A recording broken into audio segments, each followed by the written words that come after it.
Ranger Bill, warrior of the woodland, struggling against extreme odds, traveling dangerous trails, fighting the many enemies of nature. This is the job of the guardian of the forest, Ranger Bill. Pouring rain, freezing cold, blistering heat, snow, floods, bears, rattlesnakes, mountain lions. Yes, all this in exchange for the satisfaction and pride of a job well done.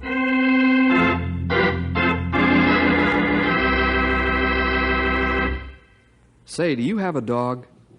If you do, you love him, don't you? Well, this is the story of a great dog who lived on a ranch near Knotty Pine. His name was Bim.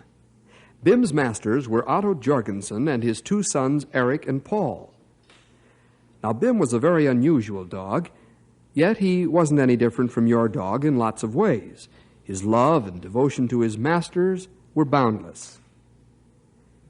Bim is gone now. That great dog heart is still. Those who love his memory are gathered in the lobby of the newly built Memorial Clinic for Animals. All of the rangers are there, and Bill is the master of ceremonies for the dedication of this wonderful animal hospital. Let's join the crowd as they talk together.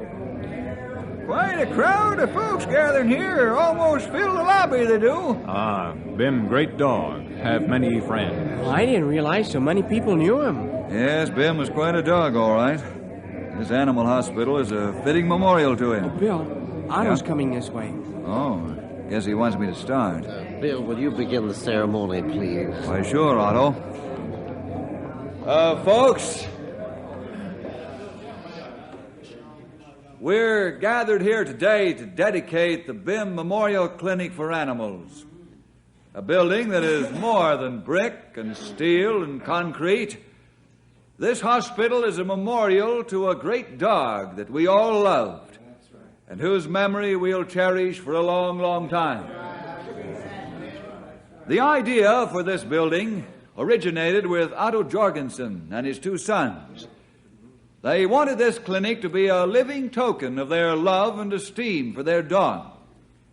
A good deal of the money came from folks like yourselves. This hospital and clinic was built for the study and treatment of animal diseases, so that the animals may enjoy a fuller and longer life. To the memory of Bim, a great dog, and his heroic deeds, we dedicate this building with all its equipment and staff. Also, so that no other animal will have to suffer the same slow and painful death, we dedicate the scientific research that will go on inside these walls. Thank you.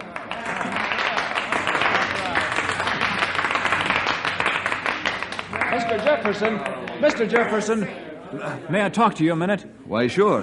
What's on your mind? Oh, I'm Ed Sloan. I'm a writer for Bencroft Newspapers and Dog Lovers Magazine. I see. We've a combined circulation of 500,000. I'd like to write the story of Bim's life, if I may.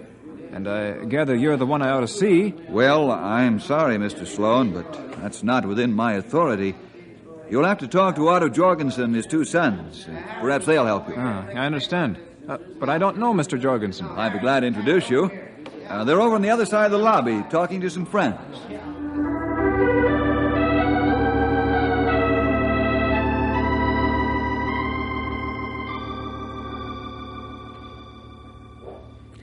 Well, Mr. Sloan, I don't know how well I can tell this story, but maybe Bill can help me out in a few places. First thing, I ought to say I wasn't too sold on Bim at first. Oh, why not, Mr. Jorgensen? Well, I'd always set my heart on owning a pedigree dog. Bim was just a gangly puppy. Good blood, but a mixture. Bim actually was rather a badly put-together mass of fur, big paws, and powerful body. I never thought he'd amount to much, to tell you the truth. How wrong I was. I'll never forget one day when Bim was about 6 months old. Paul and Eric was playing with Bim on the front lawn. Come on, sing it, Bim. Get Eric. Come on, pull his ears off. Atta boy, come on, chase him around. Come on, pull his ears off. Atta boy, come on, let's go. Paul, what in the name of common sense are you doing, playing with that hound on the front lawn? That is, What's got into you boys? Look at that lawn. And look at my flower beds.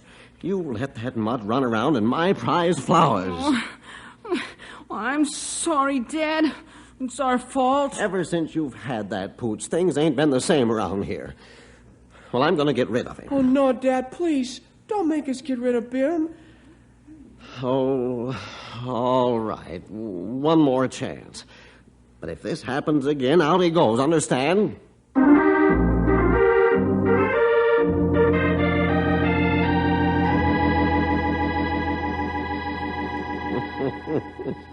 I was very angry at the time, but I saw no reason to change my opinion about Bim. But as time went on, gradually he grew out of the awkward stage. At 9 months, he began to show signs of becoming a powerful dog who could run like the wind.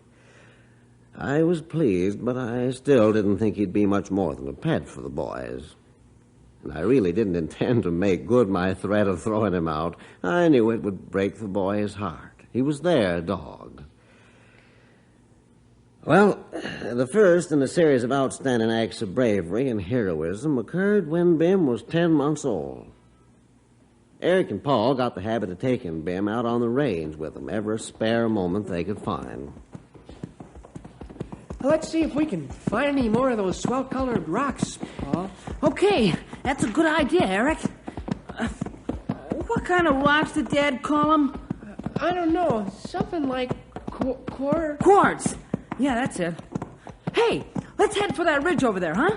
Okay, I'll race you. All right. Come on, Skeeter. Dig in, boy. Let's go. Come on.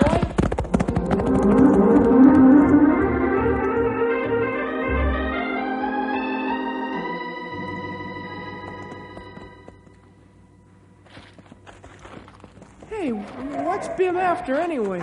Oh, I don't know. He's probably seen a rabbit. Hey, look at these rocks, Paul. Say, those are the nicest we've found yet. You know, Eric, the Lord sure made rocks beautiful, didn't he? And how? Hey, let's move this big rock over so we can get the smaller one out. Okay. Say when. No. That's good enough. Now, let's get those... Don't move, Paul. That rattler will strike just as quick as we move a muscle. Yeah, you said it. Look at the size of him. Where did he come from? I don't know. Must have come out from behind the other big rock when we moved the smaller one. Eric, looks like we're going to have to stand here all day. That's better than getting bit. He hasn't coiled yet. Maybe he'll go away. Oh, yeah. He's crawling right at us. What do we do? Hey, Paul, look. The rattler's not after us. He sees something. It's Bim. The rattler sees Bim. They're going to fight. Hey, let's get back. Get Kill it, going. Bim. Kill it. Come on. Hope that snake doesn't bite our dog. Oh, I never thought of that. He hasn't got Bim yet. Come on, Bim. Get him. Look. He's got him. Hey, Bim's killed the rattler. Come here, boy. Oh, boy. Good boy, Bim. Good boy. Bim. Atta boy. Boy, oh, boy. Hey, we've got to get home and tell Dad about Boy, you this. said it. Now maybe Dad will believe it. Bim's a real good dog.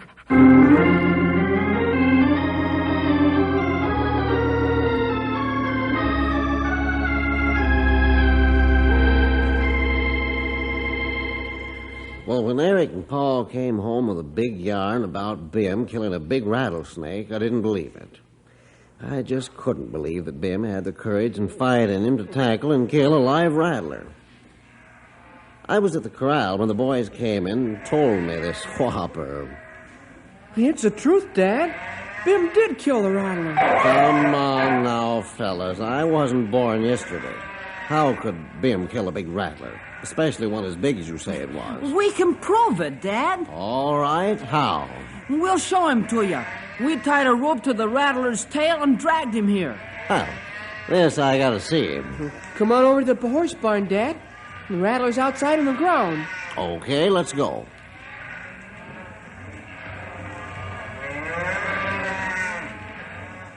There, Dad. Take a look. Yeah. And Bim killed him all by himself.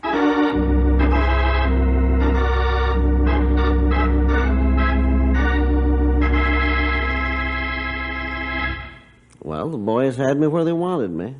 I examined the dead snake and could easily see where Bim's teeth had done their job right in back of the head. I was still pretty pig-headed about it all. I told the boys that Bim's killing the rattler was an isolated incident, and he'd probably never do one thing else that was worthwhile. You say that was the first big incident in Bim's life, Mr. Jorgensen? Yes, it was, Mr. Sloan. The second incident followed 6 months later. Winter was close by, and I'd sent Paul out to round up some wild cattle. By wild cattle, I mean the cattle that leave the herd and shift for themselves during the grazing season. Let's go up this canyon, Bim. Come on, boy.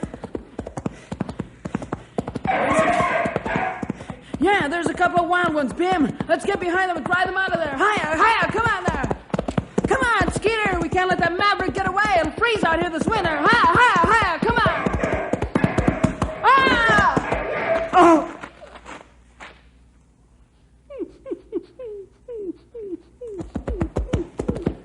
Paul was out like a light. His horse, Skeeter, had stepped onto a chuck hole and thrown Paul against the canyon wall.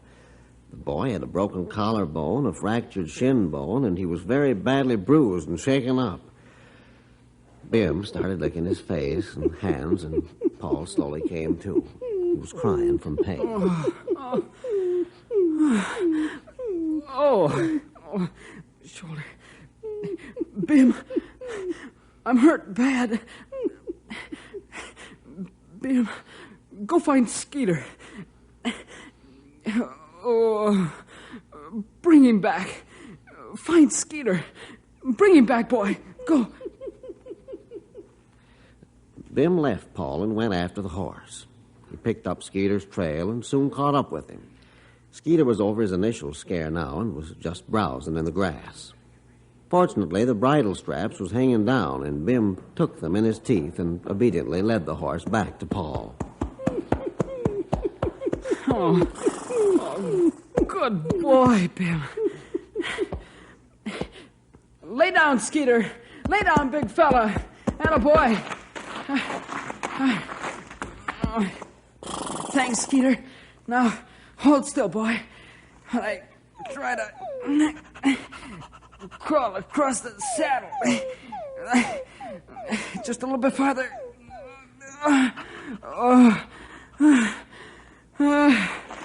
I made it. Up, Skeeter boy. Up. Oh!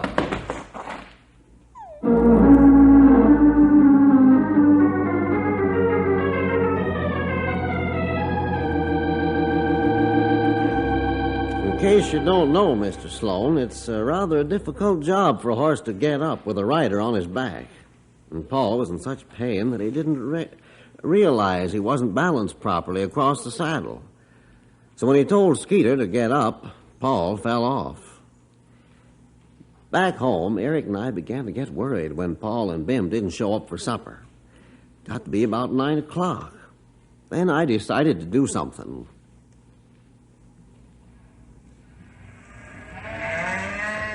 Dad, what could have happened to him? I don't know, Eric, but I'm going to find out. Well, I'm glad Bim's with him anyway. What good will Bim do if Paul's in serious trouble? Don't talk that way, Dad. Bim's real special when you need him. Sure, You'll sure, see. son. You saddle up the horses. I'm going to call Bill Jefferson.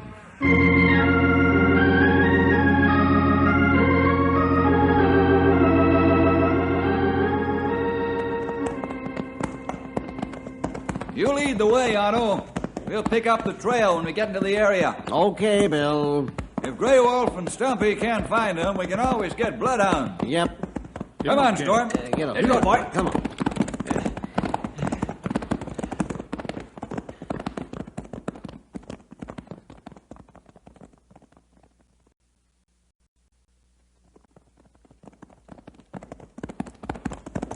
Is there enough light to see the trail, fellas? Plenty light, Bill. Oh, boy. Trail very clear. Oh, boy. Come on, Matilda. Come on, boy. Come on, Storm. Get it. Let's go. Come on.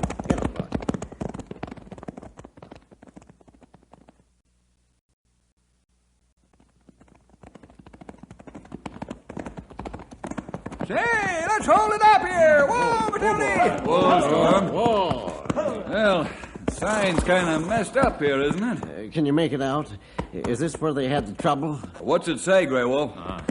This sign say horse and dog going to small canyon ahead. This sign say cattle, maybe half dozen head, come out of canyon. That fits. Paul and Bim was rounding up wild cattle. Now, over here, it says that horse come out again. And the dog come out. Did they go back, or were they chasing the cattle? Over here, Otto, Bill. What'd you find, Grey Wolf? See something different? Look here. Dog walk in front of horse. They go back in canyon. I say dog lead horse back into canyon. Well, I'll buy that, sonny. That means Paul and Bim are in that canyon, unless I missed my guess. You agree, Grey Wolf? Stumpy right. Then let's get into that canyon.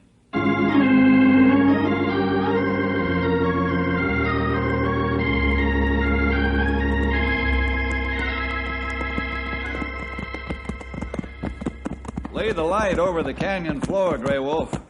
They should be close by now. That's Skeeter, fellas. Throw your light to the left. Hey, there they are! Come on, Matilda! Let's go, Storm. Get up, boy.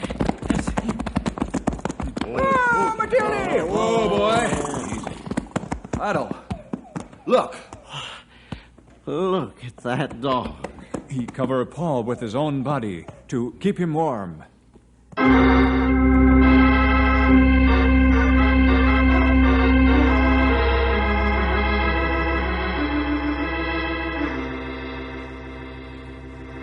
Afterward, Paul told us the whole story.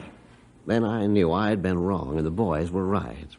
We had a great dog in him, so I asked the boys to forgive me. From that time on, Bim and the boys and I became an inseparable foursome. Then the day came when the catastrophe at Pearl Harbor plunged us into World War II, and the boys came to me with a request. Dad? Dad, we've been reading in the papers how the armed services need dogs. That's right, Dad, and, well, we'd like to send Bim. You want to send Bim to war? Sure. We're too young to enlist ourselves, so... And we want to do our part to help win the war. Are you absolutely sure you want to do this, boys? Yep. We thought about it a lot. You will realize, of course, that Bim might be killed in action.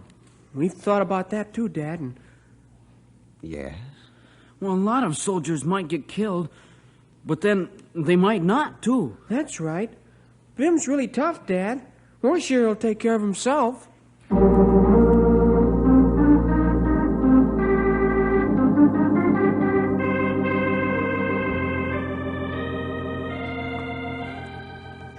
So I thought, far be it from me to dampen the patriotism of my sons.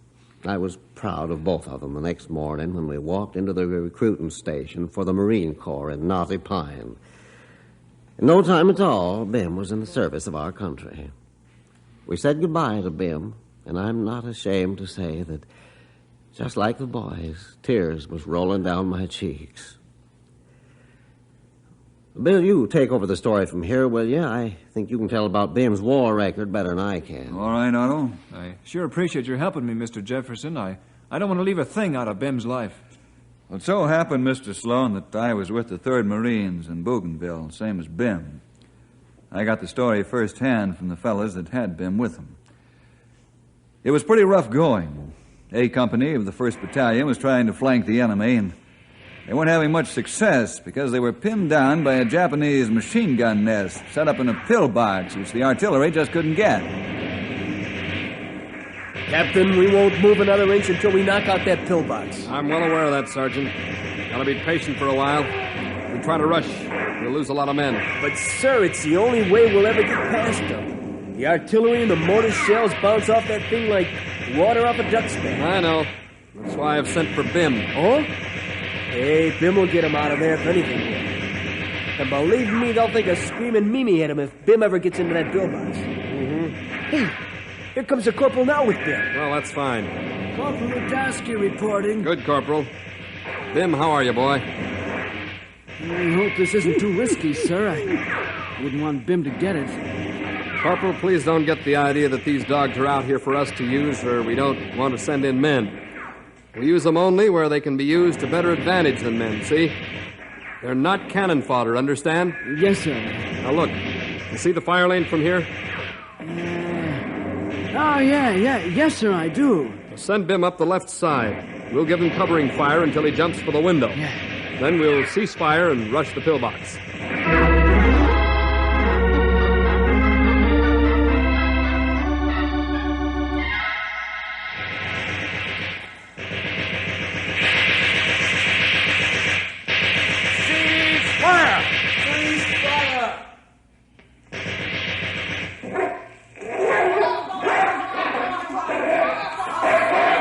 Rush that pillbox and take it! All right,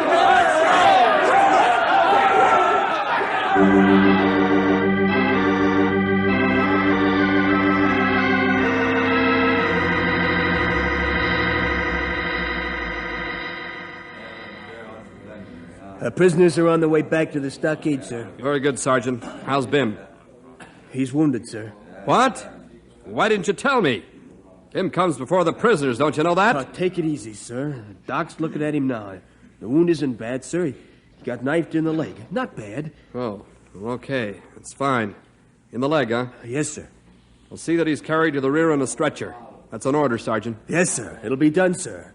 Even if I have to carry him myself.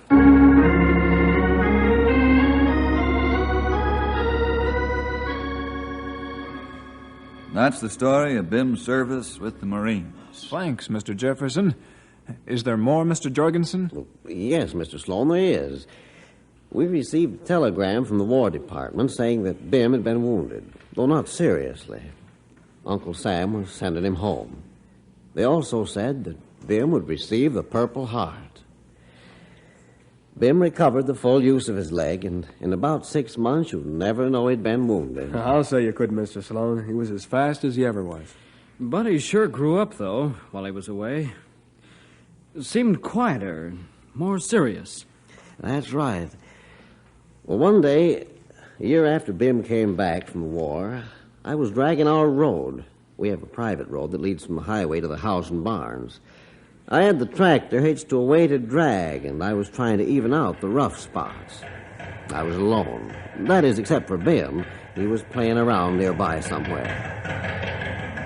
Well, I don't know exactly what happened to this day. All I knew was that suddenly the tractor overturned and I was pinned under it.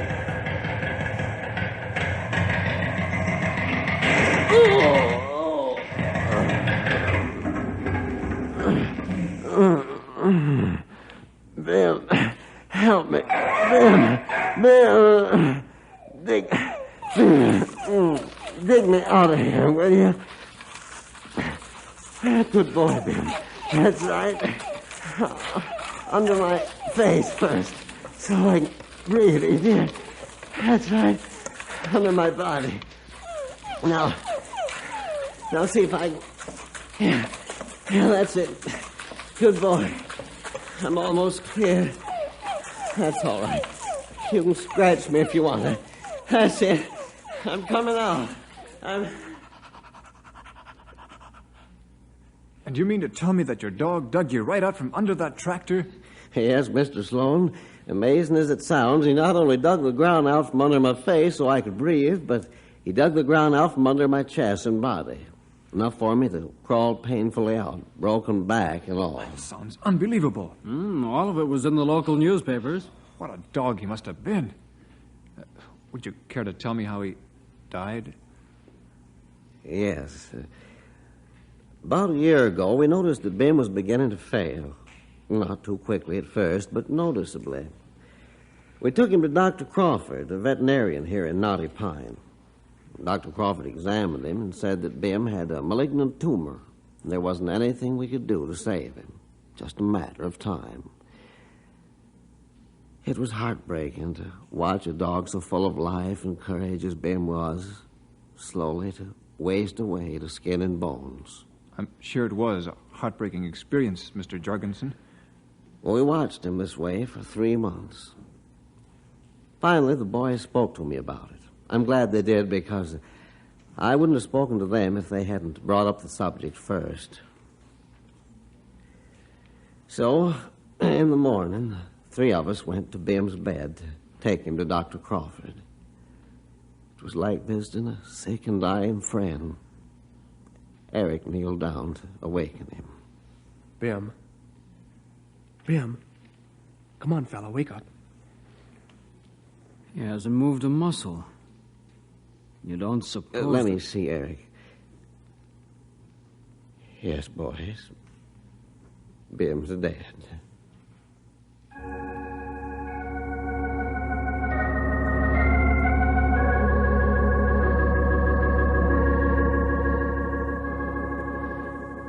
We were glad we didn't have to take him to Dr. Crawford, though all of us were broken-hearted that we'd lost him. The men at the Knotty Pine Legion post were only too happy to give Bim a military funeral, and we buried him in our front yard.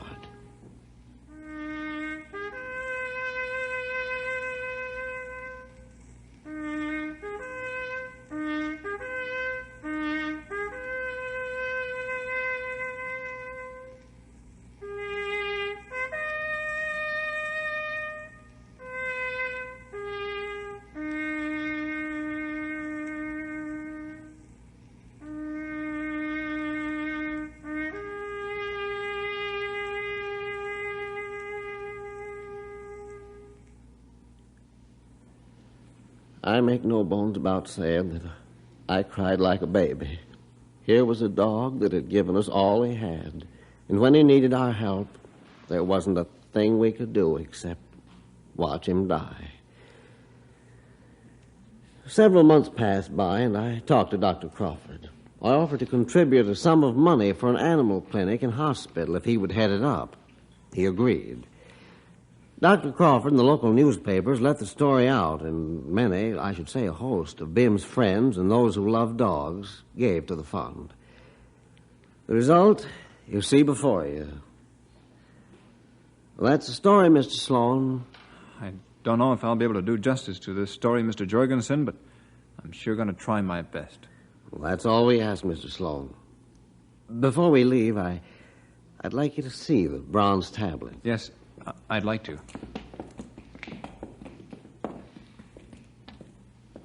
Read it, will you, Bill? In loving memory of our dog Bim, he loved and asked no love in return. He knew no selfishness except to duty. He knew no fear except that he hadn't done enough. He gave all he had and asked no recompense. This tablet is inscribed for all to read, realizing that Bim lived as we should live. The Jorgensens.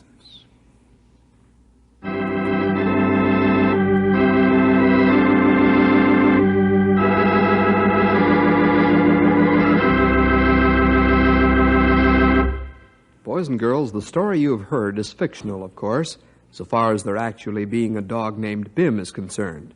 But all the incidents which have occurred in the story are true, for dogs actually performed the unusual and heroic deeds that were told to you today. Well, we'll see you next week for more adventure with